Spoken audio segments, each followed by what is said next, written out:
빨리 타요! 감시원이 깨면 끝이에요. 캄보디아 프놈펜 새벽 3시. 북한 식당 뒷문을 열고 한 여자가 뛰쳐나왔습니다. 까진 무릎에서 피가 흐르고 슬리퍼가 벗겨졌지만 멈출 수 없었습니다.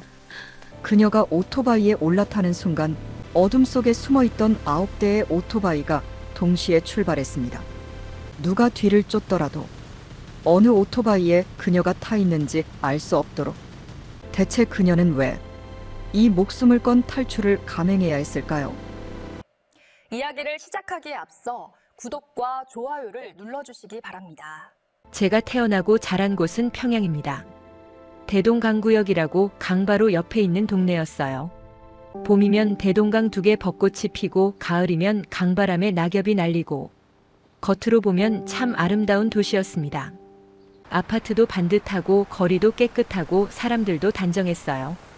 그런데 말이죠. 그 반듯한 아파트 엘리베이터는 1년의 절반은 고장 나 있었고 수돗물은 하루에 2시간밖에 안 나왔습니다. 12층까지 양동이 들고 걸어 올라가는 게 저희 일상이었어요. 그래도 불만을 말하는 사람은 아무도 없었습니다. 불만을 말하면 어떻게 되는지 다들 알고 있었으니까요. 아버지 윤창호는 평양 기계 공장에서 30년을 일한 사람이었습니다. 성실하고 조용하고 당에 충직한 노동자였어요. 그런 아버지가 어느 날 공장에서 기계의 손가락 2개가 잘려나갔습니다. 왼손 약지하고 새끼손가락이요. 피가 철철 나는데 공장에 제대로 된 의약품이 없어서 소주로 소독하고 헝겊으로 동염했다고 해요. 여러분, 여기까지 들으시면 산재 보상을 받았겠거니 생각하시잖아요. 우리나라였으면 당연히 그랬겠죠. 그런데 아버지가 받은 건 보상이 아니라 자아비판이었습니다. 직장 사람들 앞에 세워놓고 수령님께서 내려주신 기계를 다루는데 충성심이 부족했다고 반성문을 써야 했어요. 손가락 2개를 잃은 사람한테요. 아버지는 그날 이후로 왼손을 늘 주머니에 넣고 다니셨습니다. 부끄러워서가 아니라 보면 화가 나니까 감추신 거였을 겁니다. 어머니 김옥부는 또 다른 의미로 강한 사람이었어요. 배급이 끊기기 시작하면서 어머니는 장마당에 나가기 시작했습니다. 어머니는 새벽 4시에 일어나서 두부를 만들어 내다 팔았습니다. 콩을 불리고 맷돌에 갈고 간수를 넣어 굳히고 그 두부를 팔아서 저녁에 옥수수 쌀을 사오는 게 저희 가족의 생존 방식이었어요. 장마당이라고 여러분 기억하시는 재래시장 같은 곳인데 북한에서는 사실 불법에 가까운 거예요. 그 두부를 팔아서 저녁에 옥수수 쌀을 사오는 게 저희 가족의 생존 방식이었어요. 그런데 어느 날 단속반이 들이닥쳤습니다. 장마당 단속이라고 비사회주의 행위를 잡겠다면서 두부판도 뒤엎고 남은 두부도 전부 빼앗아 갔어요. 벌금까지 물었습니다. 어머니가 한 달을 새벽잠 줄여가며 번 돈보다 더 큰 벌금이었어요. 집에 돌아온 어머니는 아무 말 없이 다시 콩을 불렸습니다. 울지도 않았어요. 울면 아이들이 무서워하니까요. 배급이 완전히 끊긴 날들에는 옥수수죽 한 그릇으로 온 가족이 한 끼를 때웠습니다. 아버지가 숟가락을 들며 그래도 수령님 덕에 이만큼은 먹고 산다고 말씀하시면 어머니는 아무 말 않고 고개만 끄덕였어요. 저는 그때 그 말이 진심인 줄 알았습니다. 그 시절 가장 기억에 남는 날이 하나 있어요. 옆집 아주머니가 어머니를 부르더니 뭔가를 몰래 손에 쥐어주셨어요. 남한산 초코파이였습니다. 장마당에서 중국 보따리상을 통해 들어온 건데 하나의 북한 돈으로 꽤 비싼 물건이었어요. 어머니가 그걸 5조각으로 잘랐습니다.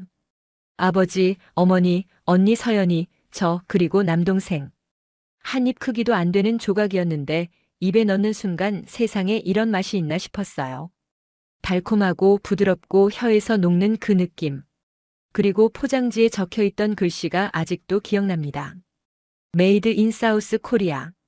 어머니는 그 빈 포장지를 버리지 않고 서랍 깊숙이 넣어두셨어요. 마치 보물처럼요.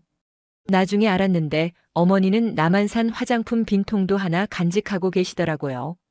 절대 쓸 일 없는 빈통을 왜 그렇게 아끼셨을까? 지금 생각하면 어머니도 바깥 세상을 꿈꾸셨던 게 아닐까 싶습니다. 언니는 저보다 4살 위였습니다. 노래를 기가 막히게 잘했고 웃음이 참 많은 사람이었어요. 저녁에 옥수수죽밖에 없어도 서진아, 우리 이거라도 있으니 얼마나 다행이냐며 웃어주던 사람. 동생인 저한테는 세상에서 제일 든든한 사람이었습니다. 밤이면 저는 아파트 베란다에 서서 대동강 건너편을 바라보곤 했어요. 평양 시내인데도 밤이 되면 불이 다 꺼집니다. 전기가 없으니까요. 칠흑 같은 어둠 속에 강물 소리만 들리는 그 풍경을 보면서 16살 소녀는 혼자 생각했습니다. 저강 건너 이 나라 밖에는 대체 어떤 세상이 있을까? 초코파이가 넘쳐나는 세상이 정말 있을까? 그때는 몰랐습니다. 이 도시가 세상에서 가장 아름다운 감옥이라는 걸.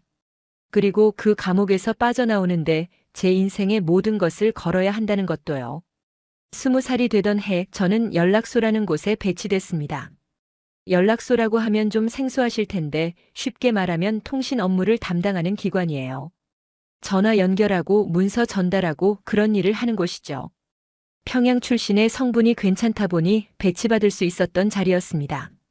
월급이라고 해봐야 장마당에서 쌀 몇 킬로그램 살 정도밖에 안 됐지만 그래도 직장이 있다는 것 자체가 북한에서는 다행인 거였어요. 그런데 그 연락소에서 제 인생을 바꾼 물건을 만났습니다. 어느 날 소장실을 청소하는데 서랍 안쪽에 뭔가가 있었어요. 작은 봉지들이 가지런히 놓여 있었는데 봉지마다 한글이 적혀 있었습니다. 믹스커피. 남한에서 온 물건이라는 건 한눈에 알 수 있었어요. 소장이 어디서 구한 건지는 모르겠지만 간부들은 그런 걸 구할 수 있는 사람들이었으니까요. 심장이 막 뛰었습니다. 손이 떨렸어요. 저도 모르게 봉지 하나를 주머니에 넣었습니다. 들키면 어떻게 되는지 뻔히 아는데도 손이 먼저 움직인 거예요. 집에 가져와서 컵에 뜯어 넣었는데 문제가 있었습니다. 뜨거운 물이 없었어요. 전기가 나가서 물을 끓일 수가 없었거든요. 그래서 찬물에 그냥 타 마셨습니다. 숟가락으로 저어도 가루가 잘 안 풀려서 덩어리진 채로 마셨는데 여러분, 그 맛을 뭐라고 설명해야 할까요? 달콤하면서 쓰고 향긋하면서 낯설고 옥수수죽만 먹던 입에 그 맛이 닿는 순간 온몸에 전기가 흐르는 것 같았어요. 나중에 한국 와서 알았습니다. 뜨거운 물에 타야 제맛이라는 걸요. 그때 찬물에 타 마신 그 믹스커피가 제 인생에서 가장 맛있는 커피였습니다. 아마 평생 그보다 맛있는 커피는 없을 거예요. 그 무렵 장마당에서 이상한 물건이 돌기 시작했습니다. USB 메모리라고 손가락만 한 작은 기계에 남한 드라마가 들어있다는 거예요. 한 편에 쌀 1kg 값이었으니 싼 건 아니었는데 사람들이 목숨 걸고 사서 봤습니다. 왜 목숨을 건다고 하냐면 진짜 목숨이 걸린 일이었거든요. 남한 영상물을 보다 걸리면 정치 범수용소에 가는 겁니다. 가족까지 연좌제로 끌려가고요. 저희 동네 박 아저씨가 그렇게 됐습니다. 새벽 2시쯤이었을 거예요. 잠결에 밖이 시끄러워서 창문으로 내다봤더니 보이부 차가 서 있었고 박 아저씨가 양팔을 잡힌 채 끌려 나오고 있었어요. 아주머니가 뒤에서 안 돼요, 안 돼요 하고 울부짖는데 보이부 사람이 발로 밀어서 넘어뜨렸습니다. USB 하나 때문에요. 드라마 한 편 본 죄로 한 가족이 통째로 사라진 겁니다. 다음 날 그 집은 텅 비어 있었고 아무도 그 집 얘기를 꺼내지 않았습니다. 마치 처음부터 없었던 사람들처럼요. 무서웠습니다. 그런데 말이죠. 무서우면서도 궁금한 게 있었어요. 대체 그 드라마에 뭐가 있길래 사람들이 목숨을 거는 걸까? 결국 저도 봤습니다. 친구 집에서 몰래 이불을 뒤집어 쓰고 소리를 최소로 줄여서요. 꽃보다 남자라는 드라마였습니다. 여러분은 다 아실 거예요. 이민정 씨, 구혜선 씨 나오는 그 드라마요. 화면이 켜지는 순간 저는 입을 다물 수가 없었습니다. 번쩍이는 건물들, 깨끗한 거리, 예쁜 옷을 입은 사람들, 넘쳐나는 음식들. 학교에서 배운 남한은 미국의 식민지이고 사람들이 굶어 죽고 거지가 넘쳐나는 나라였거든요. 선생님이 남조선 인민들은 풀뿌리를 캐먹으며 우리를 부러워하고 있다고 했습니다. 그런데 화면 속 남한 사람들은 풀뿌리를 캐먹기는커녕 고기를 구워 먹고 커피를 마시고 자동차를 몰고 다니고 있었어요. 그날 밤 이불 속에서 한참을 멍하니 있었습니다. 머릿속에서 한 문장이 계속 맴돌았어요. 선생님이 거짓말했구나. 태어나서 20해 넘게 배운 것들이 1시간짜리 드라마 앞에서 무너지는 느낌. 그게 얼마나 무서운 건지 아시겠어요? 내가 믿고 있던 세상이 통째로 가짜였을 수도 있다는 거니까요. 그리고 그 무렵 언니 서연이에게 일이 생겼습니다. 언니는 저보다 먼저 바깥 세상을 꿈꿨던 사람이에요. 어느 날 언니가 저한테 그랬어요. 서진아, 두만강 건너면 중국이고 거기서 조금만 더 가면 다른 세상이래. 저는 무서워서 언니 그런 말 하지 말라고 했습니다. 그런데 언니는 진심이었어요. 정말로 떠날 생각이었던 겁니다. 겨울이었습니다. 두만강이 꽁꽁 얼어붙는 그 시기에 언니는 밤에 집을 나갔습니다. 아무한테도 말 안 하고요. 아니, 어머니한테는 말했을지도 몰라요. 어머니 표정이 그날따라 이상했으니까. 새벽에 총소리가 들렸습니다. 한 발, 두 발. 국경 경비대 쪽에서요. 온 동네가 그 소리를 들었을 텐데 아무도 창문을 열지 않았습니다. 총소리가 뭘 뜻하는지 다들 알고 있었으니까요. 언니는 돌아오지 않았습니다. 죽었는지 잡혔는지 혹시 넘어갔는지 아무것도 알 수 없었어요. 보위부에서 조사를 나왔고 아버지는 며칠 동안 불려가서 신문을 받았습니다. 딸이 어디 갔는지 정말 모르느냐? 공모한 것 아니냐? 아버지는 진짜로 몰랐어요. 수용소에 끌려가지 않은 게 천만다행이었습니다. 그 뒤로 우리 집에서 언니 이름은 금기어가 됐습니다. 아버지는 서연이 이름을 한 번도 안 꺼냈고 어머니만 밤마다 언니 방에 들어가서 이불을 만지작거리며 서연아 서연아 하고 불렀습니다. 언니 방은 텅 비어 있었지만 어머니는 매일 그 방을 쓸고 닦았어요. 마치 언니가 언제 돌아와도 되게끔요. 저는 그때 밤마다 같은 생각을 했습니다. 언니가 건너려던 그 강 너머에 대체 뭐가 있길래 목숨을 걸었을까? 그 드라마 속 세상이 진짜 있는 걸까? 그 질문이 머릿속에서 떠나지 않았습니다. 언니가 사라지고 나서 저희 집은 반쪽짜리 가족이 됐습니다. 아버지는 말이 더 없어졌고 어머니는 웃음을 잃었고 저는 혼자 남은 딸로서 2배로 살아야 했습니다. 북한에서 여자로 산다는 건 여러분이 상상하시는 것보다 훨씬 힘든 일이었어요. 제가 23이 되던 해에 주변에서 결혼 이야기가 나오기 시작했습니다. 북한에서 여자가 25이 넘으면 팔자 생년이라는 소리를 듣습니다. 30이 넘으면 아예 사람 취급을 안 해요. 그러니까 20살 초반에 빨리 시집을 가야 하는 거죠. 그런데 말이에요. 결혼을 한다고 해서 뭐가 나아지는 게 아니었습니다. 오히려 지옥이 시작되는 경우가 더 많았어요. 제 친구 명희 이야기를 해드릴게요. 명희는 저랑 학교 다닐 때부터 친한 친구였습니다. 웃는 얼굴이 예쁘고 노래도 잘하고 성격이 참 밝은 아이였어요. 22에 결혼을 했는데 남편이 군 제대 후 직장 배치도 제대로 못 받고 술만 마시는 사람이었습니다. 명희가 장마당에서 떡을 만들어 팔아 생계를 꾸렸어요. 새벽부터 쌀가루 반죽하고 찜기에 쪄서 장마당에 나가 하루 종일 팔고 집에 오면 시어머니 저녁 차리고 남편 빨래하고 아이 재우고 그러다 잠깐 늦었다고 국이 짜다고 표정이 마음에 안 든다고 남편한테 맞았습니다. 여러분, 북한에서 남편이 아내를 때리는 건 뉴스가 안 됩니다. 아내를 가르치는 거다라고 하거든요. 인민반장한테 가서 말해봐야 내가 잘못했으니까 맞지 잘하면 왜 때리겠느냐라는 소리만 듣습니다. 경찰이요? 경찰도 똑같은 말을 해요. 도망가면요? 갈 데가 없습니다. 이혼은 당의 허락이 있어야 하는데 여자 쪽에서 이혼을 청하면 사상이 불건전하다고 낙인이 찍힙니다. 명희가 한 번은 제 집에 온 적이 있었어요. 긴팔을 입고 있었는데 소매가 거치면서 팔뚝에 시퍼런 멍이 보였습니다. 제가 명희야 이게 뭐냐고 물었더니 웃으면서 넘어졌어라고 했어요. 눈에 눈물이 그렁그렁한데 웃고 있더라고요. 저는 아무 말도 못했습니다. 해줄 수 있는 말이 없었어요. 도망가라고요? 어디로요? 신고해라고요? 누구한테요? 그러다 어느 겨울날 명희가 세상을 떠났습니다. 26이었어요. 더 이상 견딜 수 없었던 거죠. 장례도 제대로 못 치렀습니다. 자기 스스로 목숨을 끊은 사람은 반동분자라고 해서 장례를 성대하게 치르면 안 됐거든요. 저는 명희네 집 앞에서 혼자 서 있다가 아무도 안 보는 데서 한참을 울었습니다. 26짜리 인생이 그냥 그렇게 끝난 겁니다.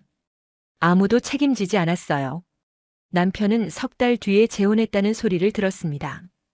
북한 여자들은 소처럼 살았습니다. 아침부터 밤까지 일하고 먹여 살리고 맞아도 참고 울어도 티 안 내고. 남자들은요? 군대 갔다 오면 그걸로 할 일 다 한 겁니다. 집에서 밥숟가락 하나 안 들어요. 아내가 장마당에서 벌어온 돈으로 술 마시고 기분 나쁘면 주먹을 휘두르고. 그런데도 남자가 가장이니까 한마디면 다 용서가 됐습니다. 여자한테는 목소리를 높일 권리조차 없었어요. 그런 세상에서 살면서 저한테 뜻밖의 기회가 왔습니다. 해외 식당 파견 대상으로 선발된 겁니다. 북한에서 해외 식당 종업원은 아무나 될 수 있는 게 아니에요. 평양 출신이어야 하고 성분이 좋아야 하고 외모도 보고 노래와 춤 실력도 봅니다. 일종의 엘리트 파견이에요. 물론 그 엘리트라는 게 나중에 가보니 노예나 다름없었지만 그때는 몰랐죠. 아버지는 파견이 확정된 날 이렇게 말씀하셨어요. 나라에서 보내주는 거니 영광으로 알아라. 수령님 은덕에 감사하고 나라 망신시키지 마라. 아버지는 끝까지 그런 사람이었습니다. 손가락 2개를 잃고도 나라를 원망하지 않는 사람. 그날 밤이었습니다. 어머니가 제 방에 들어오셨어요. 불도 안 켜고 어둠 속에서 제 손을 꼭 잡았습니다. 그리고 귓속말로 아주 작은 목소리로 말씀하셨어요. 서진아, 밖에 나가면 돌아오지 마라. 숨이 멎는 줄 알았습니다. 어머니가 뭘 말씀하시는 건지 바로 알았어요. 언니 서연이를 떠올리신 겁니다. 언니를 잃은 어머니가 남은 딸한테 같은 길을 가라고 하신 게 아니에요. 이 나라에서는 사람답게 살 수 없으니 밖에서라도 제대로 살라는 뜻이었습니다. 그 말 한마디에 어머니의 30년 인생이 다 담겨 있었어요. 남편이 손가락을 잃어도 보상받지 못한 살, 두부를 빼앗기고도 다시 콩을 불리던 살, 딸이 사라져도 소리내어 울지 못하는 살. 그 모든 걸 겪은 어머니가 내린 결론이 돌아오지 말아였던 겁니다. 저는 대답을 못했습니다. 그냥 어머니 손을 꼭 잡고만 있었어요. 어둠 속에서 어머니 손이 떨리고 있었습니다. 어머니는 저를 떠나보내며 돌아오지 말라고 했습니다. 그 말이 얼마나 무거운 사랑인지 저는 비행기를 타고 캄보디아 하늘 위를 날면서야 비로소 알았습니다. 어머니는 저를 버린 게 아니라 살린 겁니다. -2. 2012년 여름 저는 비행기를 처음 탔습니다. 평양 순안공항에서 베이징을 거쳐 캄보디아 푸놈펜까지. 구름 위를 나는 이 기계가 실제로 존재한다는 것 자체가 믿기지 않았어요. 그런데 비행기 안에서도 감시의 눈은 떠 있었습니다. 옆자리에 앉은 사람이 바로 보위부 출신 감시원 최동혁이었거든요. 푸놈펜 공항에 내리자마자 40도가 넘는 열기가 확 덮쳤습니다. 공항을 나서자마자 최동혁이 제일 먼저 한 일은 종업원 12명의 여권을 전부 수거한 겁니다. 분실 방지 차원이다라고 했지만 우리 모두 알고 있었습니다. 도망가지 말라는 뜻이라는 걸요. 평양냉면관은 푸놈펜 시내 2층짜리 건물이었습니다. 1층이 식당, 2층이 숙소. 방 2개에 12명이 잤어요. 새벽 5시 기상, 사상교육, 청소, 무대 연습을 거쳐 11시부터 새벽 1시까지 영업. 하루 18시간 노동이에요. 월급 300달러는 전액 본국 송금, 우리 손에 쥐어지는 건 한 달에 10달러. 노예 노동이나 다름없었습니다. 그래도 손님 앞에서는 웃어야 했어요. 노래하고 춤추고 환하게 웃으며 아리랑을 부르고. 영업이 끝나면 숙소에서 베개에 얼굴을 묻고 울었습니다. 낮에는 웃고 밤에는 우는 우리는 그런 사람들이었어요. 감시원 최동혁은 조용한 사람이었는데 그 조용함이 더 무서웠습니다. 화장실은 3분 제한, 종업원끼리 수군거리면 다음날 개별 면담, 매주 일요일에는 서로를 고발하게 하는 상호비판 시간. 한 번은 종업원 유미가 현지 직원한테 영어로 하우와 유 한마디 했다가 최동혁한테 걸렸어요. 다음날 유미는 아침 식사 자리에 없었습니다. 밤사이에 본국 송환된 겁니다. 인사 한마디 나는 죄로요.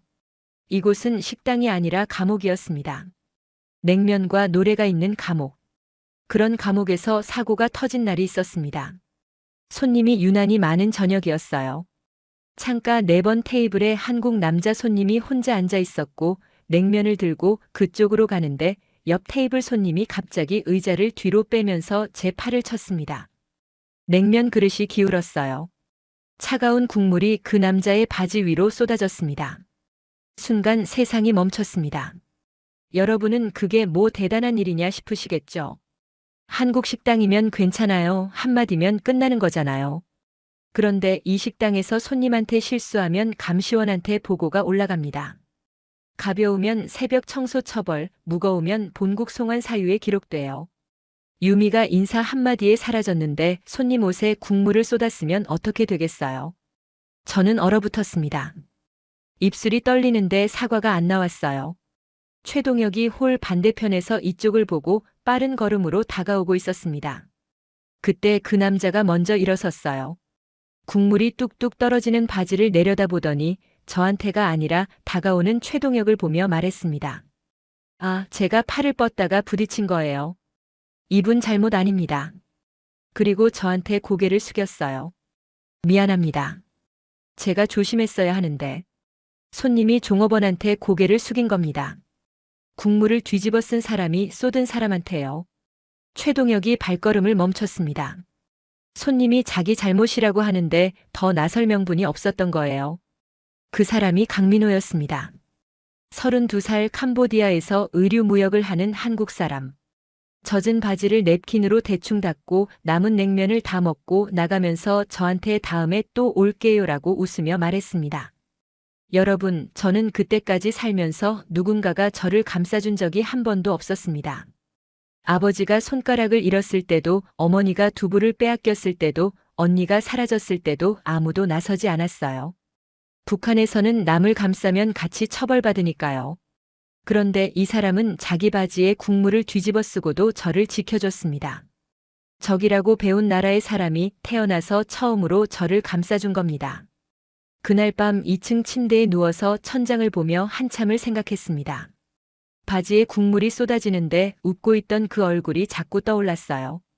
왜 저런 사람이 있는 걸까? 남한 사람들은 다 저런 건가? 아니면 이 사람만 특별한 건가? 잠이 오지 않았습니다. 냉면 국물 사건 이후 강민호라는 사람은 일주일에 2~3번씩 식당에 왔습니다.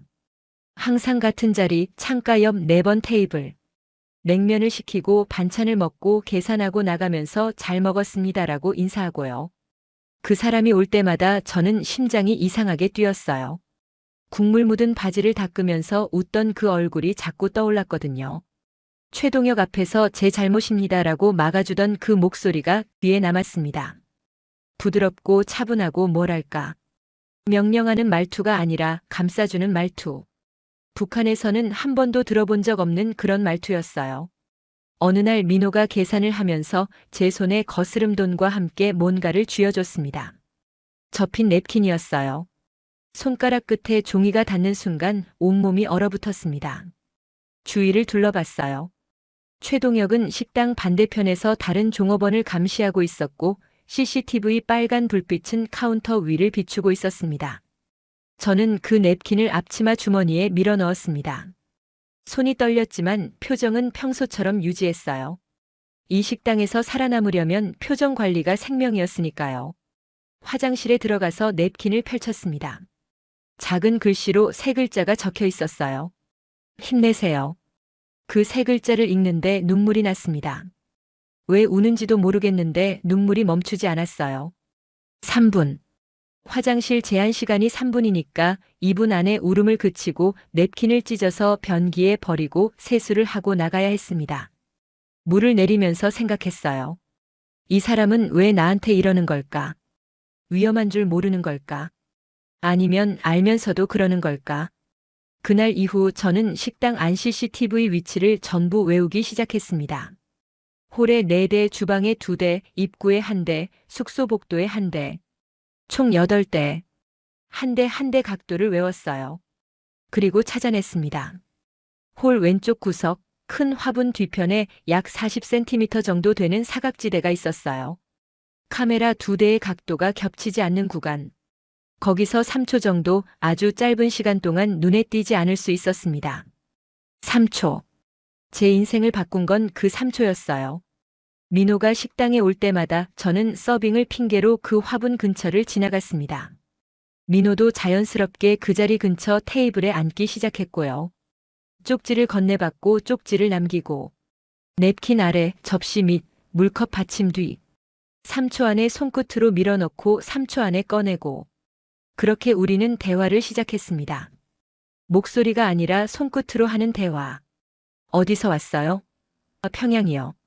가족은? 부모님이 계세요. 여기 생활은 어때요? 이 질문엔 대답을 못 썼습니다. 쓸 수 있는 글자 수로는 담을 수 없는 대답이었으니까요. 대신 이렇게만 썼어요. 여기서 나가고 싶어요. 다음에 온 민호의 쪽지에는 이렇게 적혀 있었습니다. 방법을 찾아볼게요. 그 한 줄을 읽었을 때 저는 처음으로 희망이라는 걸 느꼈습니다. 태어나서 한 번도 가져본 적 없는 감정이었어요. 그런데 위험은 바로 옆에 있었습니다. 어느 날 영업이 끝나고 최동혁이 저를 불렀습니다. 윤서진 동무 잠깐 이야기 좀 합시다. 2층 사무실로 올라갔더니 최동혁이 의자에 앉아서 저를 올려다봤어요. 조용한 목소리로 물었습니다. 요즘 특정 남조선 손님이 자주 오는데 혹시 그 손님하고 무슨 이야기를 나눈 적 있어? 심장이 터질 것 같았지만 최대한 담담하게 대답했습니다. 주문만 받았습니다. 최동혁이 한참을 저를 쳐다봤어요. 아무 표정 없이 그냥 눈을 들여다보듯이요. 10초쯤 됐을까 1시간처럼 느껴졌습니다. 그래, 가보시오. 돌아서서 걸어 나오는데 무릎이 풀려서 벽을 짚어야 했어요. 그로부터 열흘 뒤 종업원 은하한테 일이 터졌습니다. 은하는 저보다 1살 어린 친구였어요. 얼굴이 동그랗고 눈이 큰 아이였는데 한국 손님이 말을 걸었을 때 웃으면서 몇 마디를 주고받은 게 화근이었습니다. 최동혁이 그 장면을 봤어요. 다음 날 새벽 숙소에서 소란이 났습니다. 최동혁과 다른 감시원 한 명이 은하 침대 앞에 서 있었고 은하는 울면서 짐을 싸고 있었어요. 동무는 오늘 평양으로 돌아갑니다. 은하가 끌려나가면서 저와 눈이 마주쳤습니다. 아무 말도 안 했어요. 그냥 저를 보면서 입술만 달싹거렸습니다.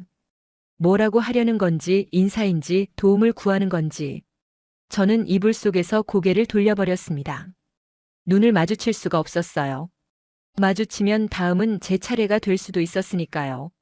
문이 닫히고 계단을 내려가는 발소리가 멀어지고 차 문이 닫히는 소리가 나고 은하는 그렇게 사라졌습니다. 그날 밤 저는 잠을 못 잤습니다. 은하의 눈이 자꾸 떠올랐어요. 도와달라고 하는 것 같은 그 눈. 저는 고개를 돌렸습니다.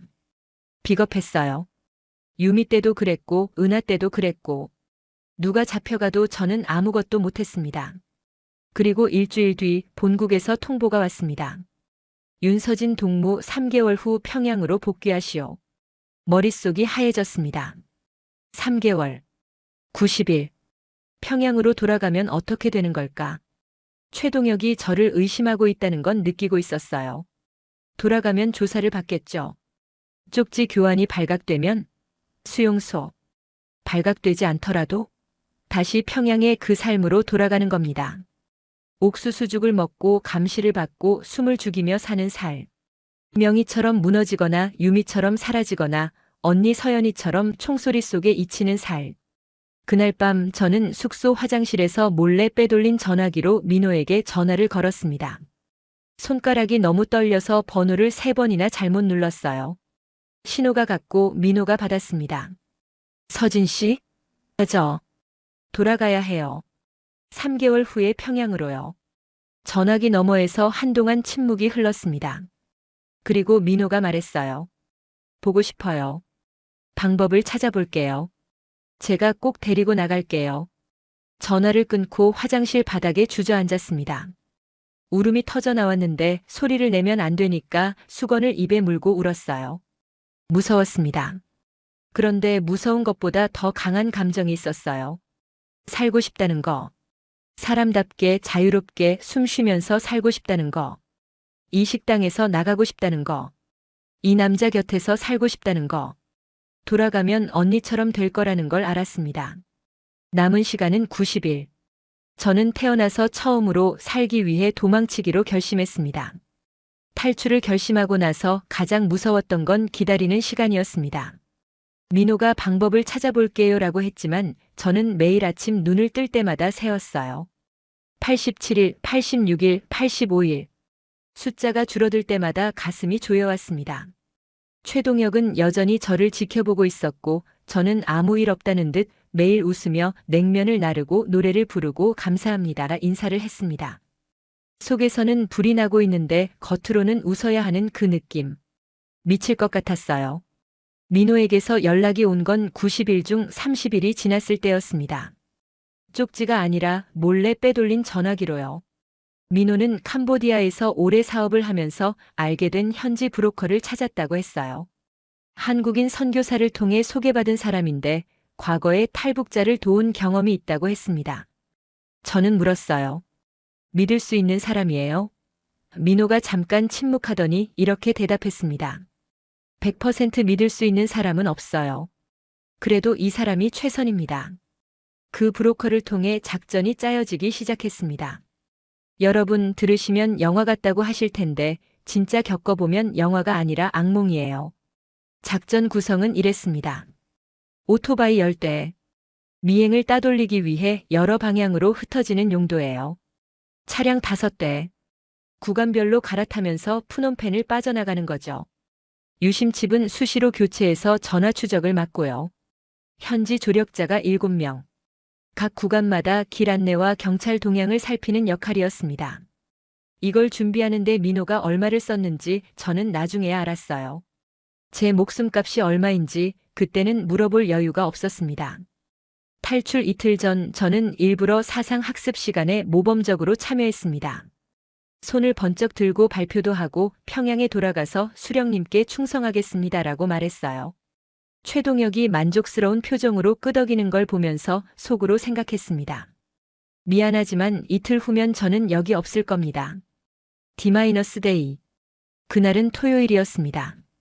토요일 밤은 손님이 가장 많은 날이라 영업이 새벽 2시까지 이어졌어요. 종업원들이 지쳐서 숙소로 올라가면 최동혁도 자기 방에 들어갑니다.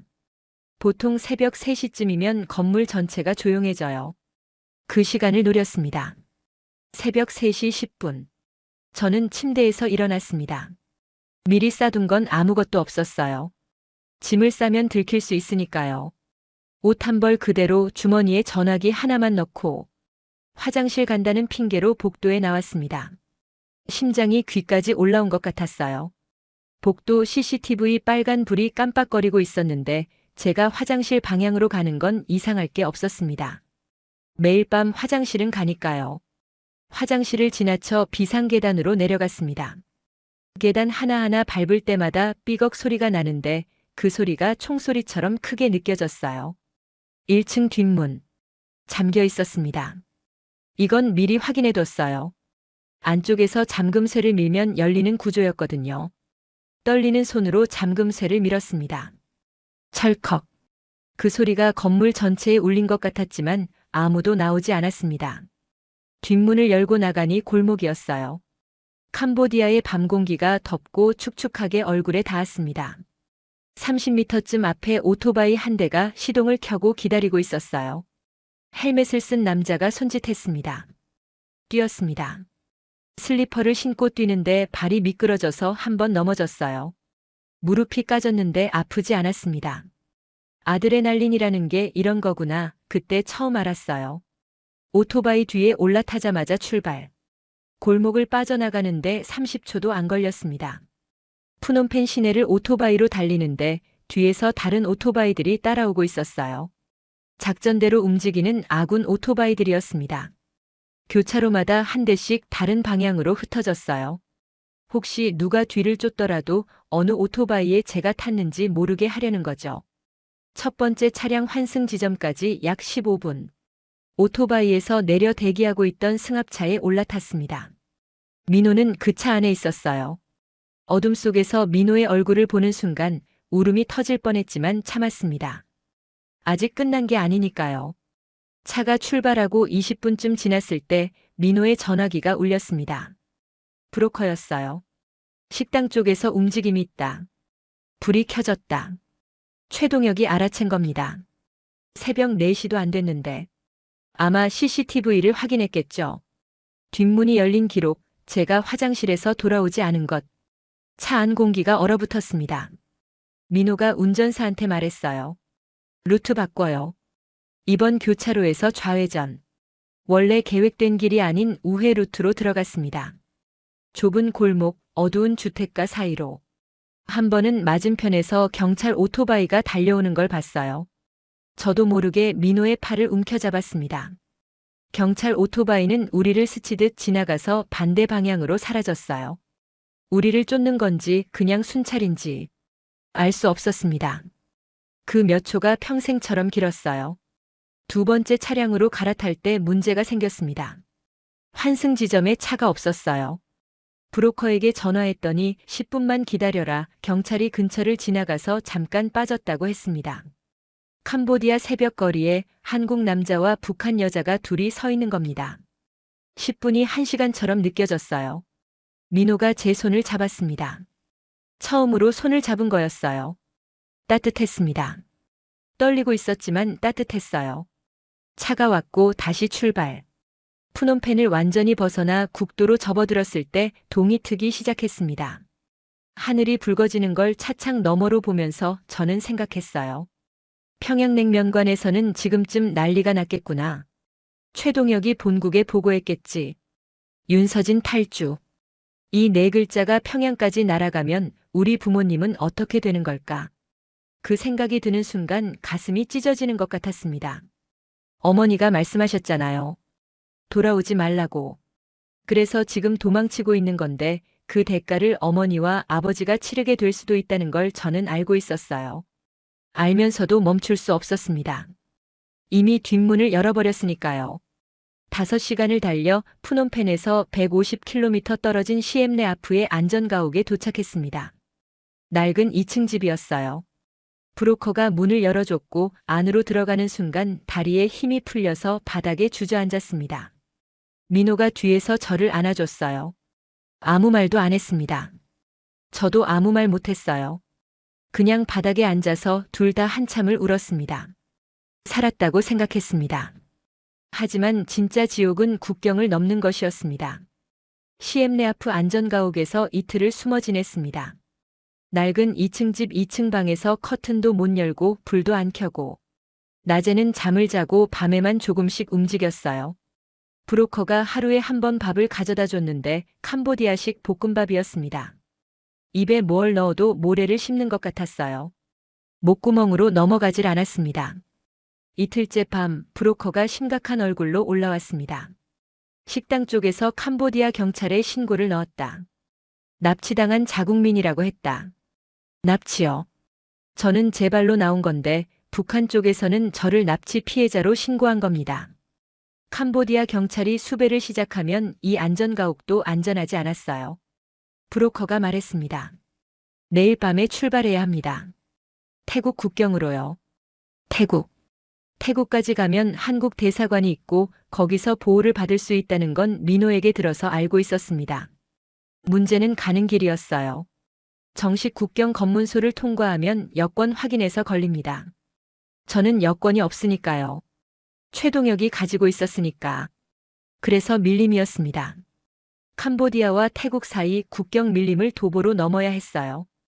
약 30km. 30km라고 하면 여러분 집에서 동네 한 바퀴 도는 거리의 10배쯤 되는 거예요. 그것도 포장도로가 아니라 밀림입니다. 길도 없고 표지판도 없고 뱀이 나오고 모기가 구름처럼 달라붙는 정글. 셋째 날 밤 10시. 브로커가 운전하는 차를 타고 시엠레아프에서 국경 근처 마을까지 3시간을 달렸습니다.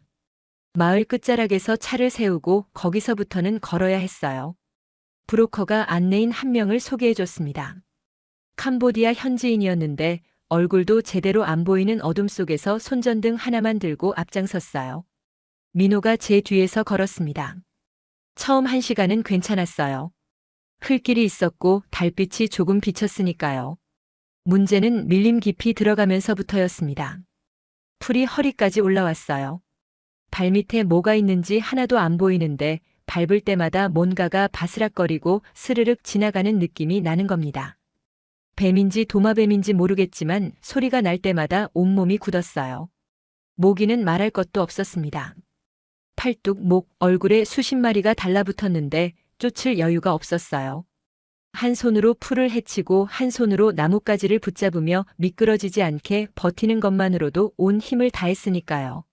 40도 가까운 열대 밤 기온의 습도까지 높으니까 걷는 것만으로도 온몸이 물에 빠진 것처럼 젖었습니다. 2시간째 접어들면서 물이 떨어졌어요. 입이 바짝바짝 마르는데 주변에 마실 수 있는 물은 없었습니다. 혀가 부어오르는 느낌이 들었어요. 탈수라는 걸 그때 처음 겪어봤습니다. 4시간째 저는 더 이상 못 걷겠다고 주저앉았습니다. 다리가 안 움직였어요. 양쪽 발에 물집이 잡혀서 터졌는데 터진 자리에 흙이 들어가서 화끈거리고 무릎은 챕터 전에 넘어지면서 까진 데가 쓸려서 피가 나고 있었습니다. 여기서 죽을 것 같아요. 제가 그렇게 말했습니다. 진짜로 그렇게 생각했어요. 평양냉면관에서 탈출할 때는 아드레날린이 있었는데 밀림에서는 그런 게 없었거든요. 그냥 끝없는 어둠과 더위와 갈증뿐이었습니다. 민호가 제 앞에 쪼그려 앉더니 등을 보여줬어요. 올라타요. 저는 안 돼요, 무거워요라고 했지만 민호가 제 팔을 잡아 자기 어깨에 올렸습니다. 그리고 일어섰어요. 민호도 지쳐 있었을 텐데 저를 업고 걸었습니다. 200m쯤. 200m가 뭐 대단한 거리냐 싶으시겠지만 밀림에서 사람을 업고 200m를 걷는 건 포장도로에서 2km를 걷는 것보다 힘든 일이에요. 민호의 등이 땀으로 축축했고 숨소리가 거칠었습니다. 등에 엎여서 민호의 심장 소리를 들으며 저는 울었어요. 소리 없이. 밀림에서 밤을 보내야 했습니다. 안내인이 여기서 몇 시간 쉬었다 날이 밝으면 출발하자고 했어요. 나무 밑에 앉아서 등을 기대는데 주변에서 뭔가 우는 소리가 들렸습니다. 새인지 원숭이인지 모를 동물 소리, 풀숲을 헤집는 소리, 벌레 소리. 눈을 감아도 잠이 안 왔어요. 민호가 옆에 앉아서 제 손을 잡고 있었습니다. 아무 말도 안 하고 그냥 손만 잡고요. 어둠 속에서 그 손의 온기만이 제가 살아있다는 증거였어요. 다음 날 오후 밀림을 빠져나와 태국 땅을 밟았습니다. 안내인이 여기서부터 태국이다라고 했는데 숲과 숲 사이에 철조망 하나 없었어요. 눈으로 봐서는 뭐가 다른지 알 수 없었습니다. 그런데 1시간쯤 걸었을 때 태국 국경 경찰이 나타났어요. 스탑. 패스포트. 여권이 없었습니다. 아무 서류도 없었어요. 불법 입국자. 캄보디아로 돌려보내지면 북한 대사관이 저를 찾아낼 겁니다. 그러면 끝이에요. 수용소가 아니라 진짜 끝. 경찰에게 체포되어 수용시설로 이송됐습니다. 콘크리트 바닥에 매트리스 하나 없는 방이었어요. 민호와도 분리됐습니다. 창살 너머로 하늘이 보이는데 자유가 코앞인 건지 영영 끝인 건지 알 수 없었어요. 민호가 바깥에서 뛰어다녔다는 걸 나중에 알았습니다. 방콕에 있는 한국 대사관에 전화하고 영사관 직원에게 사정을 설명하고 이 사람은 탈북자입니다. 대한민국 보호를 받아야 합니다라고 호소하고 이틀 뒤 영사관 직원 한 분이 수용시설에 찾아왔어요. 한국어로 말을 걸었습니다. 윤서진 씨, 대한민국으로 가시겠습니까? 그 한마디를 듣는 순간 저는 바닥에 무릎을 꿇고 울었습니다. 대한민국. 언니 서연이가 건너려던 그 나라. 어머니가 돌아오지 말라며 보내준 그 바깥 세상. 드라마 속에서만 보던 그 나라에 갈 수 있다고요. 하지만 바로 갈 수 있는 건 아니었습니다. 태국 정부의 공식 절차, 신원 확인, 서류 처리. 수용시설에서 한 달을 더 기다려야 했어요. 그 한 달 동안 매일 밤 같은 악몽을 꿨습니다. 최동혁이 문을 열고 들어와서 윤서진 동무 평양으로 돌아갑시다라고 말하는 꿈. 소리를 지르며 깨면 콘크리트 천장이 보였고 저는 다시 어머니의 말을 되뇌었습니다. 돌아오지 마라. 돌아오지 마라. 그리고 한 달 뒤 수용시설 직원이 철문을 열었습니다. 영사관 직원이 서 있었어요. 웃고 있었습니다. 서진 씨, 한국 가는 비행기 표가 나왔습니다. 문이 열리던 그 순간을 평생 잊지 못할 겁니다. -2. 비행기를 타본 건 캄보디아 갈 때가 처음이었고 이번이 2번째였습니다. 그런데 첫 번째와는 전혀 다른 비행기였어요. 캄보디아 갈 때는 옆에 감시원이 앉아 있었고 이번에는 옆에 민호가 앉아 있었으니까요. 이륙하고 얼마 지나서 승무원이 기내식을 가져왔습니다. 쟁반 위에 밥, 반찬, 빵, 버터, 주스, 과자까지 올려져 있었어요. 저는 승무원한테 물었습니다. 이거 돈 내야 하는 거예요? 승무원이 웃으면서 아니요, 무료입니다라고 했어요. 무료. 이게 다 공짜라고요. 떨리는 손으로 포장을 뜯는데 손가락에 힘이 안 들어갔습니다. 옆에서 민호가 빵 포장을 대신 뜯어줬어요. 밥 한 숟가락을 입에 넣었는데 맛을 모르겠더라고요. 맛있는 건지 아닌 건지. 그냥 눈물이 나서 눈물 맛밖에 안 났습니다. 인천공항에 내리는 순간을 어떻게 말씀드려야 할까요? 비행기 문이 열리고 탑승교를 걸어 나가는데 발이 안 떨어졌습니다. 한 발 내딛는 게 이렇게 무거울 수가 없었어요.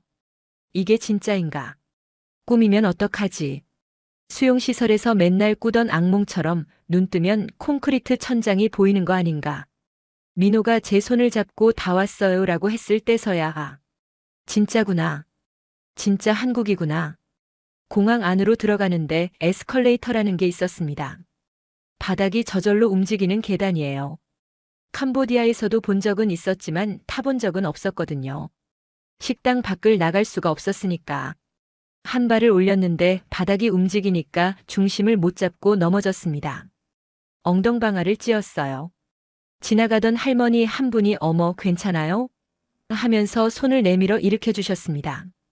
모르는 사람한테 아무 이유 없이 그냥 손을 내밀어 주는 거. 북한에서는 없는 일이었어요. 남을 도우면 의심받는 나라에서 왔으니까요. 할머니 손을 잡고 일어나면서 감사합니다라고 했는데 목이 메서 소리가 제대로 안 나왔습니다.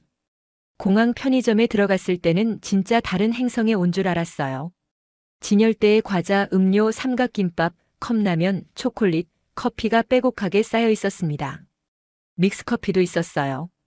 연락소에서 몰래 훔쳐서 찬물에 타 마시던 그 믹스커피가 여기서는 1,000원도 안 하는 값에 수백 개씩 쌓여 있었습니다.